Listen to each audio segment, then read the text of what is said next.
ഈ ഒരു പറയുന്ന പേഷ്യൻ്റ് ഒരു യങ് ലേഡി ആയിരുന്നു. She had almost 3 miscarriages. ഒന്ന് 4th മന്തിൽ, 5th മന്തിൽ, അത് കഴിഞ്ഞിട്ട് വീണ്ടും ഒരു 6th മന്ത് വരെ പോയിട്ട് ഒരു മിസ്കാരേജ് അങ്ങനെയൊക്കെ ഉണ്ടായിരുന്നു. പിന്നെ അവർ നമ്മുടെ അടുത്ത് വന്നപ്പോഴത്തേക്കും ഈ ഹിസ്റ്ററി എല്ലാം നമ്മൾ റിവ്യൂ ചെയ്തിട്ട് അവർ ഒന്നും കൂടി ഒന്ന് ട്രൈ ചെയ്യാവുന്നതേ ഉള്ളൂ എന്നാണ് നമ്മൾ പറഞ്ഞത്. എന്നാൽ അവർ ട്രൈ ചെയ്തു, ഒരു പ്രഗ്നൻ്റായി.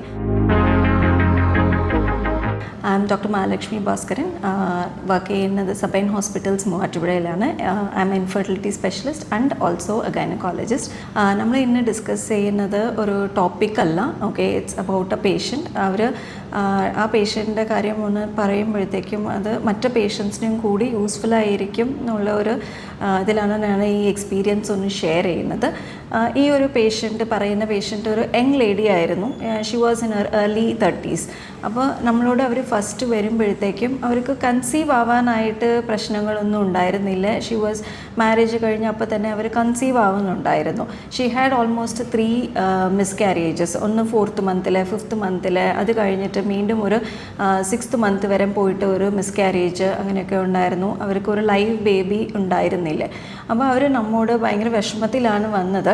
അപ്പോൾ അവർ മെയിനായിട്ട് ഇവിടെ വന്നതിൻ്റെ റീസൺ സറോഗസി വേണം, ഞാൻ മടുത്തു, എനിക്കിനി പ്രഗ്നൻസി വേണ്ട, എനിക്ക് ഒരു പ്രഗ്നൻസി ക്യാരി ചെയ്യാനുള്ള യൂട്രസ് അല്ല, അപ്പോൾ അതുകൊണ്ട് ഞാൻ സറോഗസിയാണ് ഓപ്റ്റ് ചെയ്യാൻ പോകുന്നതിനുള്ളതാണ് ആ പേഷ്യൻറ്റിൻ്റെ ഒരു റിക്വസ്റ്റ് ആയിരുന്നു. അപ്പോൾ നമ്മൾ അവരുടെ ഹിസ്റ്ററിയൊക്കെ നോക്കിയപ്പോഴത്തേക്കും അവരുടെ ഫസ്റ്റ് പ്രഗ്നൻസി ഒരു അൺകോംപ്ലിക്കേറ്റഡ് പ്രഗ്നൻസി ആയിരുന്നു. പെട്ടെന്ന് തന്നെ കൺസീവായി. അത് കഴിഞ്ഞ് ഒരു 4th മന്ത് ആകുമ്പോഴത്തേക്കും അവർക്ക് പെയിൻ ഒന്നും തുടങ്ങാതെ തന്നെ പെട്ടെന്ന് അവർ എന്തോ പ്രഷർ പോലെ വജൈനാല ഫീൽ ചെയ്യുന്നുണ്ടെന്ന് വെച്ച് ഒരു ഹോസ്പിറ്റലിൽ ചെന്നപ്പോഴത്തേക്കും സെർവൈക്കൽ ഇൻകോംപിറ്റൻസി, യൂട്രസിൻ്റെ കട്ടി കുറവായിരുന്നു. അതുകൊണ്ട് അവർ പ്രഗ്നൻസി ലൂസ് ചെയ്തു. അത് കഴിഞ്ഞിട്ട് ഇപ്പോൾ ഫസ്റ്റ് ഇങ്ങനെ ആയതുകൊണ്ട് സെക്കൻഡ് പ്രഗ്നൻ്റ് ആകുമ്പോഴത്തേക്കും 3rd മന്തിൽ അവർ ചെന്ന് കാണിച്ചപ്പോഴത്തേക്കും ആ ഡോക്ടർ അപ്പം തന്നെ സ്റ്റിച്ച് ഇട്ടു 3rd മന്തിൽ. ബട്ട് അൺഫോർച്ചുനേറ്റ്ലി ഒരു 4th മന്ത് ഒരു സ്റ്റിച്ച് ഇട്ട് കഴിഞ്ഞ് ഒരു 4 വീക്സും കൂടി അവർ മുന്നോട്ട് പോയി. അത് കഴിഞ്ഞിട്ട് വീണ്ടും ഷീ ലോസ്റ്റ് എ പ്രഗ്നൻസി. ഇതേപോലെ തന്നെ ഒന്ന് ചെറിയ ഡിസ്ചാർജ് പോലെ കണ്ടു. ഹോസ്പിറ്റലിൽ പോയപ്പോഴത്തേക്കും സ്റ്റിച്ച് റിമൂവ് ചെയ്യേണ്ടി വന്നു. She lost that pregnancy also. അപ്പോൾ ആ സ്റ്റിച്ച് ഇട്ടത് സർവൈക്കൽ എൻസർക്ലാജ് എന്ന് പറയും. വജൈനാൽ ഇടുന്ന ഒരു മക്ഡൊണാൾഡ്സിന് ഒരു സ്റ്റിച്ചാണ്. കുറച്ചും കൂടി നമ്മൾ താഴെയായിട്ട് ഫസ്റ്റ് പ്രഗ്നൻസി ലൂസ് ചെയ്താൽ നമ്മൾ അങ്ങനെയാണ് ഇടുന്നത്, താഴെ ഇടുന്ന ഒരു സ്റ്റിച്ചായിരുന്നു. Second pregnancy again she conceive normally. അപ്പോൾ പോയപ്പോഴത്തേക്കും കുറച്ചും കൂടി കയറ്റി ഇട്ടു സ്റ്റിച്ച്.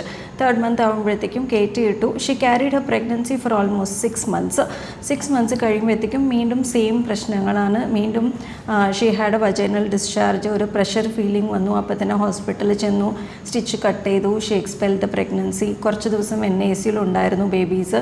But couldn't recover.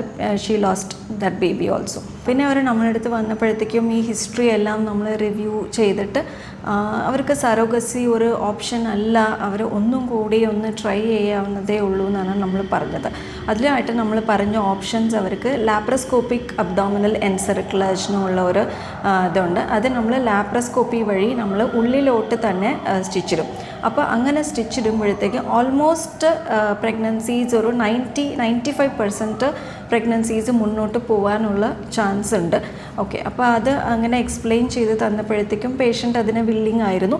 അപ്പോൾ അവർ പ്രഗ്നൻസി ട്രൈ ചെയ്യുന്ന മുൻപായിട്ട് തന്നെ പ്രീ പ്രഗ്നൻസി ആയിട്ട് തന്നെ നമ്മൾ ഈ സ്റ്റിച്ച് ഇട്ട് കഴിഞ്ഞ് ഒരു 2 മന്ത്സ് ആകുമ്പോഴത്തേക്കും നമ്മൾ അവർ ട്രൈ ചെയ്യാൻ പറഞ്ഞു. അതിനായിട്ടുള്ള കുറച്ച് മെഡിക്കേഷൻസൊക്കെ തന്നു. അവർ ട്രൈ ചെയ്തു, ഒരു പ്രഗ്നൻ്റായി. അത് കഴിഞ്ഞിട്ട് പിന്നെ 3rd മന്ത് ആകുമ്പോഴത്തേക്കും സെർവിക്സിൻ്റെ ലെങ്ത് ഒക്കെ നോർമലായിരുന്നു, പ്രശ്നങ്ങളൊന്നും ഉണ്ടായിരുന്നില്ല. She carried her pregnancy for almost 36 weeks വരെ ക്യാരി ചെയ്തു പോയി. അത് കഴിഞ്ഞിട്ട് നമ്മൾ സിസേറിയൻ ചെയ്ത് ബേബി എടുക്കുകയാണ് ചെയ്തത്. She went happily with the baby. ഇപ്പോൾ ഈ ലാപ്പ് അബ്ഡോമിനൽ എൻസർക്ലേജ് എന്ന് പറയുന്നത് നമ്മൾ ഉള്ളിലോട്ട് ഇടുന്നത് കൊണ്ട് അതിൻ്റെ കുറച്ചും കൂടി ഒരു ബലം ഉണ്ടാവും. അതുകൊണ്ട് പ്രഗ്നൻസി ലൂസ് ചെയ്യാനുള്ള സാധ്യത വളരെ കുറവാണ്. ഇതിലുള്ള ഒരു നെഗറ്റീവ് പോയിൻ്റ് അങ്ങനെ വെച്ചാൽ നമ്മൾ സിസേറിയൻ മാത്രമേ ചെയ്യാൻ പറ്റുള്ളൂ. വളരെ റെയറായിട്ടാണ് നമ്മൾ കട്ട് ചെയ്തിട്ട് നമ്മൾ നോർമൽ ഡെലിവറി നോക്കുന്നതൊക്കെ. But only possible is caesarean ആയിരിക്കും കുറച്ചും കൂടി ബെറ്റർ. പിന്നെ ഇതിലുള്ള അഡ്വാൻറ്റേജ് നമുക്കിപ്പോൾ ഫസ്റ്റ് പ്രഗ്നൻസി കിട്ടി, അത് കഴിഞ്ഞിട്ട് നമ്മൾ നെക്സ്റ്റ് പ്രഗ്നൻസി ട്രൈ ചെയ്യുമ്പോഴും ഈ സ്റ്റിച്ച് അകത്ത് തന്നെ ഉണ്ടാവും. നമ്മൾ രണ്ടാമത്തെ ഒരു തവണയും കൂടി ഇടേണ്ട ആവശ്യം വരില്ല. ഇത് നമുക്ക് 2 സ്റ്റേജായിട്ട് ചെയ്യാൻ പറ്റും. ഒന്ന് പ്രഗ്നൻസിക്ക് മുൻപായിട്ട് തന്നെ നമുക്ക് ഇടാൻ പറ്റും. അതായിരിക്കും ഏറ്റവും ബെസ്റ്റ് പീരിയഡ് നമുക്ക് ഈ സ്റ്റിച്ച് ഇടുന്നതിന്. ബിക്കോസ് നമ്മൾ പ്രഗ്നൻറ്റ് ഇല്ലാതെ യൂട്രസ് ഹാൻഡിൽ ചെയ്യാനായിട്ട് കുറച്ചും കൂടി ബെറ്റർ ആയിരിക്കും. പിന്നെ നമ്മൾ ഇടുന്നത് പ്രഗ്നൻറ്റ് യൂട്രസിലും നമുക്കിത് ചെയ്യാൻ പറ്റും. ഒരു 12 വീക്സ് ഒക്കെ ആകുമ്പോഴത്തേക്കും നമുക്കിത് ചെയ്യാൻ പറ്റും. ബട്ട് അന്നേരം മറ്റതിനെക്കാട്ടിലും ഇത് കുറച്ച് റിസ്ക് എന്ന് പറയാം. മിസ്കാരേജ് അങ്ങനെയുള്ള ചാൻസസ് ഒക്കെ കുറച്ച് കൂടുതലാണ്. ബട്ട് ബെറ്റർ പ്രീ പ്രഗ്നൻസി ആയിട്ട് ഇട്ടിട്ട് നോക്കുന്നതായിരിക്കും ബെറ്റർ ചാൻസസ്. അപ്പോൾ ഓൾമോസ്റ്റ് ഇങ്ങനെ ചെയ്യുമ്പോഴത്തേക്കും നമുക്ക് 99% പോലും നമുക്ക് പറയാം അവർ പ്രഗ്നൻസി കുഴപ്പമില്ലാതെ വേറെ പ്രശ്നങ്ങളൊന്നും ഇല്ലാതെ സ്ഥിതിക്ക് അവർ പ്രഗ്നൻസി ഓൾമോസ്റ്റ് 34-36 വീക്സ് വരെ ക്യാരി ചെയ്ത് പോകാൻ പറ്റും. റെസ്റ്റ് അങ്ങനെയുള്ള കാര്യങ്ങളൊന്നും ആവശ്യം വരില്ല. ഓക്കെ, നമുക്ക് ജസ്റ്റ് ഒന്ന് മെഡിക്കേഷൻസും ഒന്ന് റെഗുലർ ഫോളോ അപ്പ് ചെയ്യുവാണെങ്കിൽ മിക്കവാറും ഉള്ള പേഷ്യൻസിന് ഇങ്ങനെ cervical incompetence, genuine cervical incompetence ഉള്ള പേഷ്യൻസിന് നമ്മൾ ലാബ് അബ്ഡോമിനൽ സർക്കുലേറ്റ് ഇടുമ്പോൾ അവർക്ക് പ്രഗ്നൻസി അവർ happily with baby they will leave the hospital.